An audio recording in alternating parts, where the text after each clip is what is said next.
As part of my attempt to get the shop organized, I've got material racks in and some of the other stuff hung up.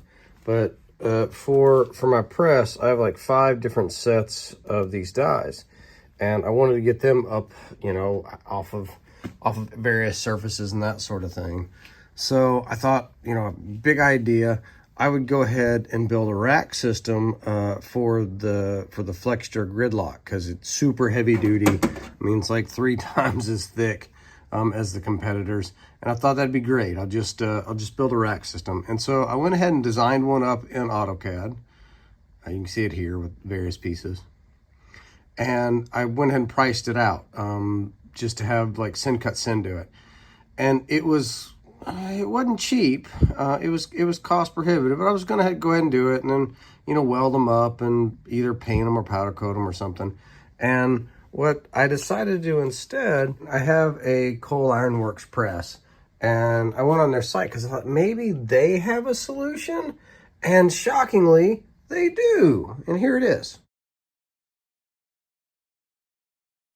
So it's $150 plus shipping, which, I mean, it's going to cost me that in material and time and gas and weld and all that to do the racks. And then this actually holds more. So I'm going to go ahead and do that to be able to do a little more organization here in the shop.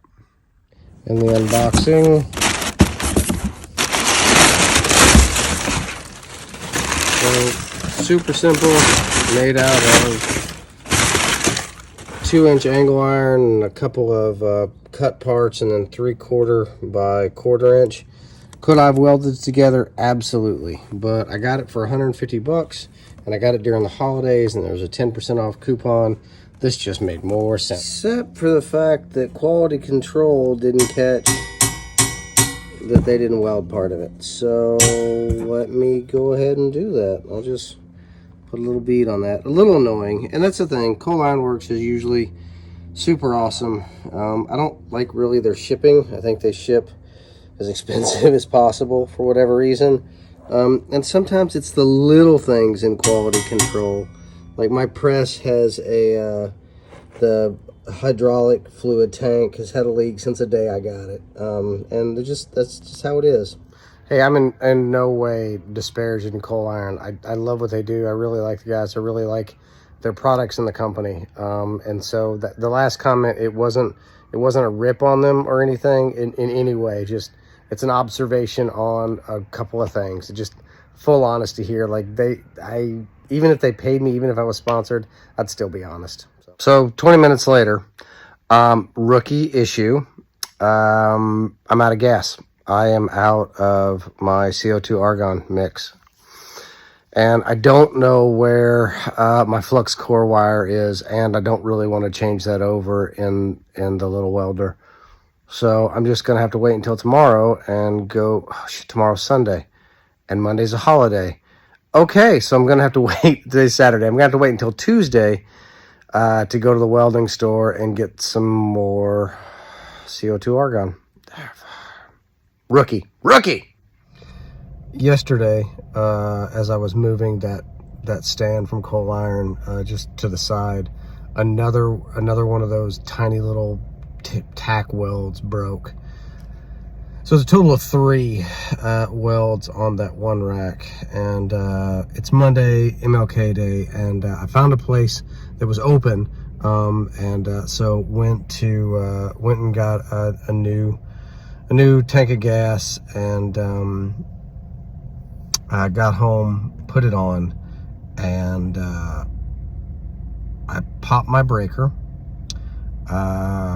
Can't get the breaker to function, and realized it's an old Johnson Control breaker box that's basically gonna burn my shop down with all my tools in it. So I gotta have a discussion with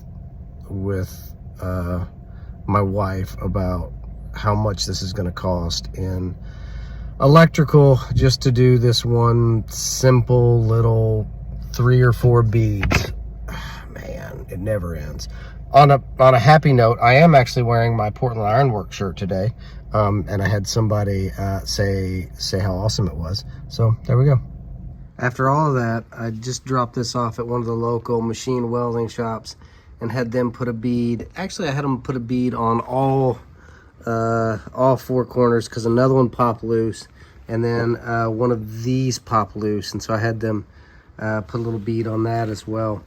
They weren't gentle. They weren't gentle at all. Would anyone care to guess what the hourly rate is just for sparking a welder is in Orange County, California? Anybody? Anyone? Real expensive. That's what it was. It actually cost me like the same price as a bottle and a half of welding gas. I will say that I did contact Cole Ironworks. They were super apologetic. They took care of me. That's all I'm gonna say is they know that it was a quality issue, and they took care of me. And in truth, I'm not out any money, including the time to take this down to the shop and the cost of the shop. So I really appreciate Cole Ironworks. Really, really. I am in my new high-tech painting booth, and I'm going to go ahead and prime and paint the sides and the back and front of this. And then I've got this taped off because I'm going to run clear coat on anything that's going to touch the dies. So yeah, let's go.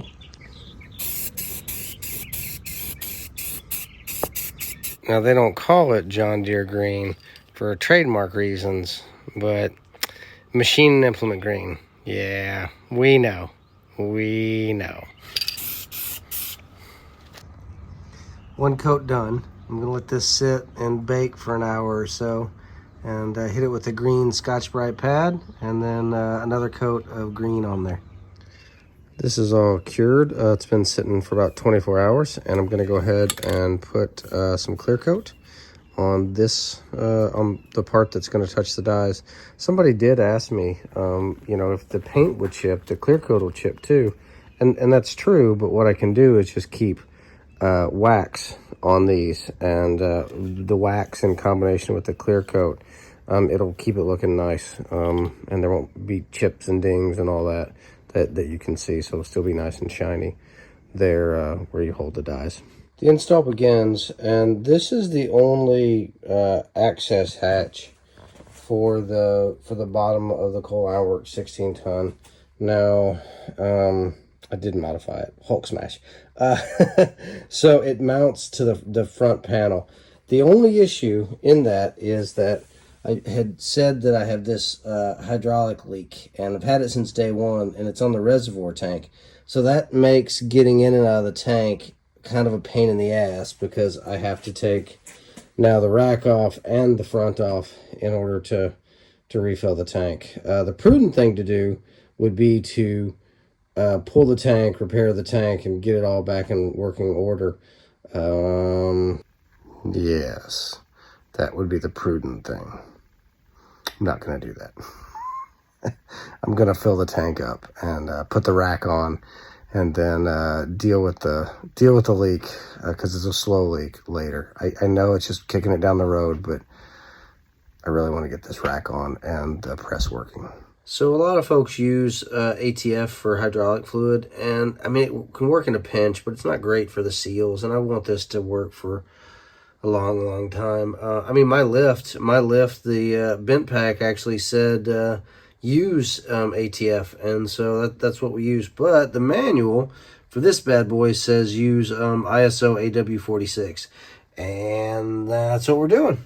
So it's not going to take much, just a little bit in there, and we'll be good to go.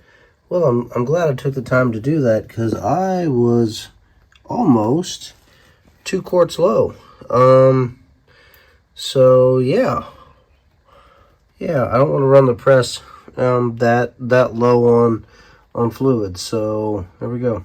Installed, and pretty happy how it turned out. It took longer than I wanted it to or expected it to, but I'm happy how it all worked out. I'm also happy about that John Deere, implement green color match. I think that turned out really well. I got a couple dies on here. I'll put the other 4 sets or 5 sets, I think, on. Yeah, this worked out really well. So my punch and drift holders there, and then I'm making a fold over piece here with an inch and 1/8 slots for the rest of the punches and drifts. So yeah.